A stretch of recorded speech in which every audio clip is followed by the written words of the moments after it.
Uses of preposition in on at ಇಂದ particular ಟೈಮಲ್ಲಿ ಹೇಗೆ ಯೂಸ್ ಮಾಡ್ತೀವಿ. The in can be used in months, years, decades, century, season and time period.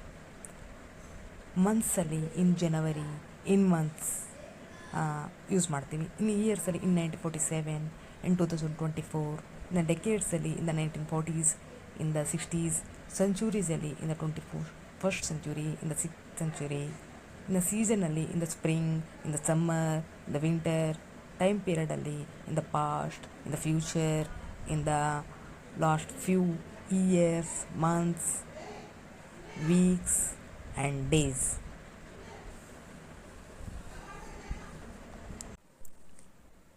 On, it can be used in specific day and dates.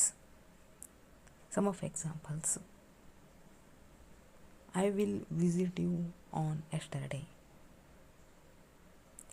His birthday is on March 17th. The exam is on 16th. Yesterday ಅನ್ನೋದು day, ಅದಕ್ಕೆ on ಅಂತ use ಮಾಡಿದ್ವಿ. March 17th ಅಂದರೆ 17th particular date ಇರೋದ್ರಿಂದ on, 16th particular date ಇರೋದ್ರಿಂದ on. At, it's used for specific time.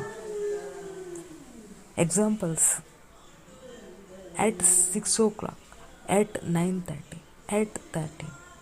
For example, I get up at 7 o'clock. ಅದು particular clock time ಇದ್ದಾಗ ಎಟ್ಟನ್ನು use ಮಾಡ್ತೀವಿ. ಮತ್ತು ಕೆಲವೊಂದು ಸಲ ಊಟ ಸಮಯದಲ್ಲಿ ಅಂದರೆ ಬ್ರೇಕ್ಫಾಸ್ಟ್ ಟೈಮಲ್ಲಿ ಆಗಿರ್ಬೋದು, ಲಂಚ್ ಟೈಮಲ್ಲಿ ಆಗಿರ್ಬೋದು, ಈ ಥರ ಡಿನ್ನರ್ ಟೈಮಲ್ಲೆಲ್ಲ ಎಟ್ ಅಂತ ಯೂಸ್ ಮಾಡ್ತೀವಿ. ಇಂಥ ಪರ್ಟಿಕ್ಯುಲರ್ ಮೀಲ್ ಟೈಮ್ ಮತ್ತು ಈ ಲಂಚ್ ಟೈಮ್ಗಳಿದ್ದಾಗ, ಬ್ರೇಕ್ ಟೈಮ್ ಇದ್ದಾಗ ಎಟ್ ಯೂಸ್ ಮಾಡ್ತೀವಿ. ಹಬ್ಬಗಳಲ್ಲಿ ಪರ್ಟಿಕ್ಯುಲರ್ ಕ್ರಿಸ್ಮಸ್, ದೀಪಾವಳಿ, ಈಸ್ಟರ್ ಈ ಥರ ಇದ್ದಾಗ ಎಟ್ ಯೂಸ್ ಮಾಡ್ತೀವಿ. ಎಟ್ ಕ್ರಿಸ್ಮಸ್, ಎಟ್ ಈಸ್ಟರ್ ಅಂತ. ಅದು ವಿತೌಟ್ ಡೇ ಇದ್ದಾಗ.